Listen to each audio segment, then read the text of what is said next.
ઝી 24 કલાક અને હું છું આપની સાથે ધરા। સૌથી પહેલા વાત કરીશું ધારાસભ્યોની આજે થશે શપથવિધિ।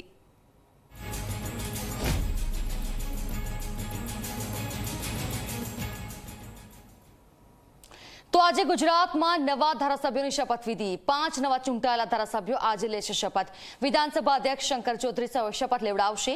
વિજાપુરના ધારાસભ્ય સીજે ચાવડા સાથે પોરબંદરના ધારાસભ્ય અર્જુન મોઢવાડિયા, ખંભાતના ધારાસભ્ય ચિરાગ પટેલ, માણાવદરના ધારાસભ્ય અરવિંદ લાડાણી શપથ ગ્રહણ કરશે।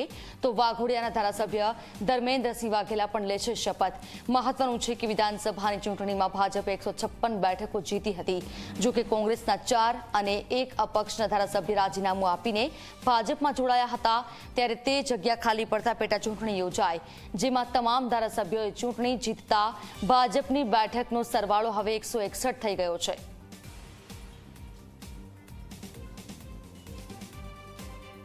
કોંગ્રેસમાંથી આવેલા અને દિગ્ગજ નેતા કહી શકાય એવા સીજે ચાવડા હવે ભાજપના ધારાસભ્ય તરીકે શપથ ગ્રહણ કરશે।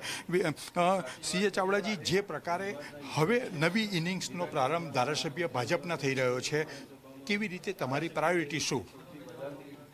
મારી પ્રાયોરિટી વિજાપુર વિસ્તારના, મહેસાણા જિલ્લાના અને ઉત્તર ગુજરાતના જે પ્રાણ પ્રશ્નો છે એ પૈકીનો એક પ્રાણ પ્રશ્ન પીવાના પાણીનો પ્રશ્ન છે। અને પીવાના પાણીના પ્રશ્ન માટે સરકારે ઇન્ફ્રાસ્ટ્રક્ચર ઊભું કરીને ગામે ગામ પાણી પહોંચે એની વ્યવસ્થા કરી છે। નર્મદાનું પાણી પહોંચાડવાનું કામ પણ કર્યું છે। ટ્યુબવેલો પણ બનાવીને એના પાતાળ કુવા દ્વારા પણ ગામને પાણી પૂરું પાડવામાં આવી રહ્યું છે। એમાં જ્યાં જ્યાં ઉણપ છે ત્યાં, અને ખાસ કરીને વિજાપુર તાલુકામાં જ્યાં ઉણપ છે ત્યાં એ પૂર્ણ કરાવીશું। અને તળાવો ઊંડા કરીને તળાવોમાં પાણી નાખીને આજુબાજુના વિસ્તારોમાં સિંચાઈ થઈ શકે એ કામગીરીને પ્રાધાન્ય આપીશું। આ સિવાય શિક્ષણ અને આરોગ્ય, એ આખા મહેસાણા જિલ્લો હંમેશા ગાયકવાડ સરકાર વખતથી શિક્ષણમાં જે અગ્રેસર રહ્યો છે એમાં ઇન્ફ્રાસ્ટ્રક્ચરની ઉણપ જે રહી ગઈ છે એ દૂર કરવા માટે પ્રયત્ન। ખાસ કરીને જોવા જઈએ તો તમારી પાસે વહીવટી કુશળતા પણ તમારી રહી છે અને રાજકીય કુને પણ રહી છે। તો શું ભાજપ સરકાર કેબિનેટમાં સ્થાન આપીને મદદ તમને ક્યાંક ને ક્યાંક તમારો ઉપયોગ કરશે? એ કહેવું મુશ્કેલ છે અને આપણા હાથમાં પણ નથી હોતું, એ તો હાઈકમાન્ડ નક્કી કરતું હોય છે। પરંતુ ધારાસભ્ય તરીકે પણ એટલી જ કુને વાપરીને, જેટલી કુને વાપરીને કામ થાય એટલા કામો કરીશું ને એક એક મિનિટ પ્રજા માટે ઉપયોગમાં લઈશું। ખાસ કરીને જોવા જઈએ તો તમે જ્યારે જોડાયા ત્યારે જ એક વાત હતી કે હવે જીતશે એટલે કેબિનેટમાં સ્થાન મળશે। તમારું ને અર્જુનભાઈનું બંનેનું હતું, ક્યારે કોઈ આ સંદર્ભે કોઈ વાતચીત થઈ છે? આવી કોઈ વાત થતી નથી હોતી ને આવી કોઈ શરતો પણ નથી હોતી।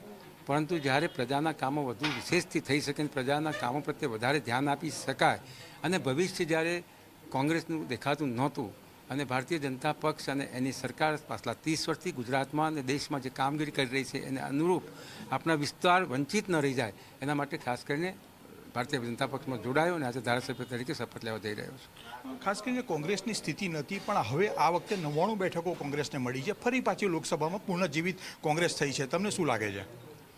હાલ જે પરિસ્થિતિ છે એમાં હું કંઈ કહેવા માગતો નથી, પરંતુ એક ચોક્કસ છે કે હવે પછી પણ ભારતીય જનતા પક્ષના ધારાસભ્ય તરીકે અને પક્ષના તમામ કાર્યકર આગેવાનોએ સંગઠિત થઈને પ્રજામાં વચ્ચે જઈને પ્રજાના જે પ્રશ્નો છે એનો નિકાલ કરવા માટે પ્રયત્ન કરવો પડશે।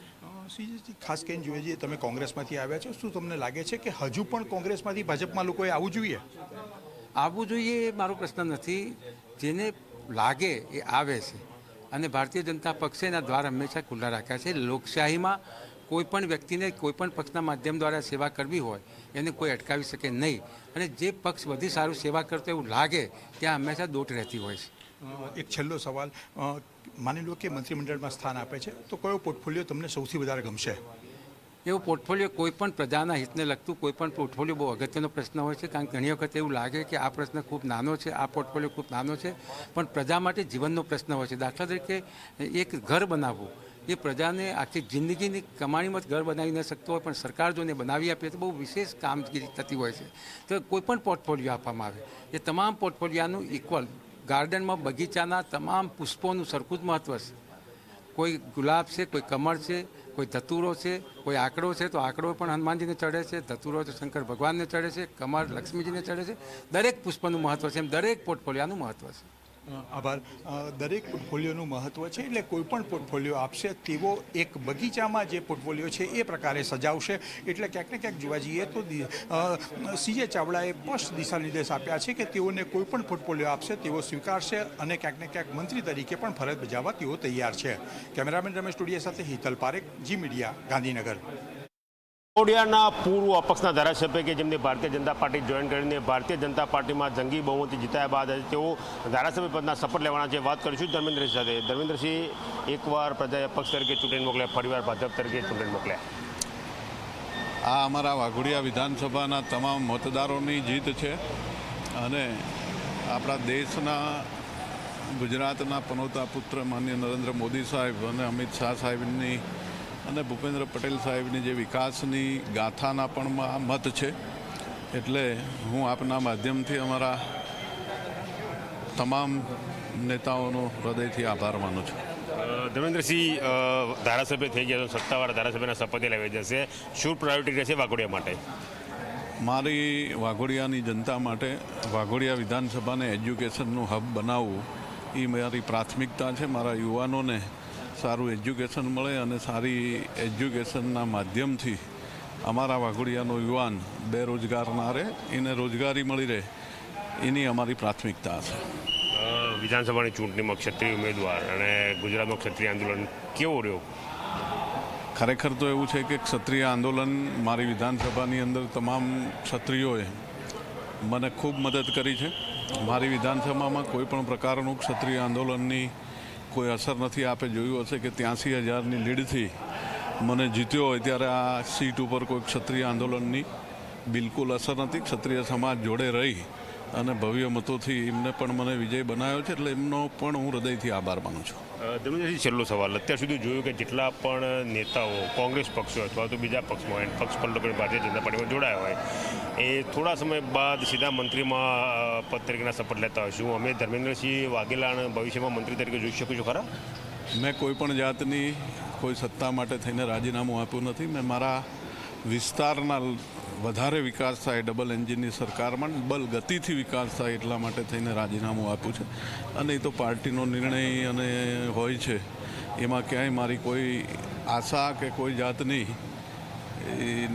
સત્તા માટે થઈને મેં રાજીનામું નથી આપ્યું. વાઘોડિયાની જનતા તો ઈચ્છતી છે કે એમના ધારાસભ્ય મંત્રી બને. દરેક વિધાનસભાના દરેક ઉમેદવાર માટે દરેક જનતાને એવો આગ્રહ હોય કે પોતાના વિસ્તારના ધારાસભ્ય મંત્રી બને અને વિસ્તારનો વધારે વિકાસ થાય, એવી દરેક મતદારોની પોતાના વિસ્તારની ઈચ્છા હતી. આભાર. તો આ હતા ધર્મેન્દ્રસિંહ વાઘેલા, જેમનું સ્પષ્ટ કહેવું છે કે તેમને પોતાના મત વિસ્તારના વિકાસ માટે અપક્ષમાંથી રાજીનામું આપીને ભારતીય જનતા પાર્ટી જોઈન કરી. મંત્રી બનાવો કે ના બનાવવા તે પાર્ટીનો વિષય હોય છે. ખંભાતના ધારાસભ્ય તરીકે ચિરાગભાઈ ચૂંટાઈ આવ્યા છે અને શપથ ગ્રહણ નીકળ્યા છે. ચિરાગભાઈ, ખાસ કરીને ખંભાતના ધારાસભ્ય તરીકે પહેલાં પણ હતા અને ક્યાંક ને ક્યાંક હવે પ્રાયોરિટી શું? બસ ખંભાતની જનતાએ જે સ્પષ્ટ જનાદેશ આપ્યો છે અને ખંભાતના ઇતિહાસમાં ધારાસભ્ય તરીકે સૌથી વધુ મતોએ જીતવાનો જ્યારે મને ખંભાતની જનતાએ આશીર્વાદ આપ્યા છે, ત્યારે વિશેષ મારે ખંભાતના વિકાસ સિવાય બીજું કંઈ હોય નહીં. અને જે પણ વિકાસના કાર્યો કરવાના છે એ આવનારા સમયમાં ભારતીય જનતા પાર્ટીની સરકારમાં ખભેથી ખભો મિલાવી અને ખંભાતના વિકાસના કાર્યો કરીશું. ચિરાગભાઈ, ખાસ કરીને જોવા જઈએ તો કોંગ્રેસમાંથી ભાજપમાં આવવાની એક પરંપરા ચાલુ થઈ છે. શું એ પરંપરા હજુ પણ ચાલુ રાખવી જોઈએ? હવે કોંગ્રેસમાં કંઈ રહ્યું જ નથી. અને જ્યારે આખા દેશમાં સ્પષ્ટ 2 વાર નરેન્દ્રભાઈને જનાદેશ આપ્યો છે પ્રધાનમંત્રી તરીકેનો ભારતીય જનતા પાર્ટીની સરકાર, અને ત્રીજી વખત ગઈકાલે જ આપણે જોયું કે સ્પષ્ટ બહુમતીથી ભારતીય જનતા પાર્ટીની સરકાર જ્યારે કેન્દ્રમાં સ્થાપિત થઈ છે, અને જ્યારે ભારતીય જનતા પાર્ટીની સરકાર રાષ્ટ્રવાદને વરેલી છે, વિકાસને વરેલી છે, આખા દેશની જનતા એક જ તરફી મતદાન કરતી હોય, ત્યારે હું એવું માનું છું કે ખરેખર કોંગ્રેસમાં કોઈ રહે એવું લાગતું નથી. ચિરાગભાઈ, ખાસ કરીને મંત્રીમંડળનું વિસ્તરણ પણ ગુજરાતમાં ગમે ત્યારે થઈ શકે, ત્યારે તમને લાગે છે કે તમારો સમાવેશ થવો જોઈએ એમાં? ના, મારે મારા ખંભાતનો વિકાસ જ મારે પ્રાયોરિટી છે અને એવું કોઈ આપણે અપેક્ષા નથી. ભારતીય જનતા પાર્ટીનો ધારાસભ્ય પણ એ મંત્રી બરાબર જ હોય છે અને કામો કરાવતા હોય છે અને કામો થતા હોય છે. એટલે કોઈ મહત્વાકાંક્ષા કે કોઈ લાલસા મને કોઈ એવી છે નહીં. મારે મારા વિસ્તારનો વિકાસ જ મારા માટે મહત્વાકાંક્ષા છે અને એ જ મારી લાલસા છે કે મારા વિસ્તારનો વિકાસ થાય. ચિરાગભાઈ, આભાર. ચિરાગભાઈનું સ્પષ્ટ માનવું છે કે કોંગ્રેસમાં કોઈ રહેવાનું નથી, એટલે હજુ પણ કોંગ્રેસમાંથી લોકો આવી શકે છે, એ પ્રકારની તેમને ભવિષ્યવાણી કરી છે. કેમેરામેન રમેશ ટુડિયા સાથે હિતલ પારેખ, જી મીડિયા, ગાંધીનગર.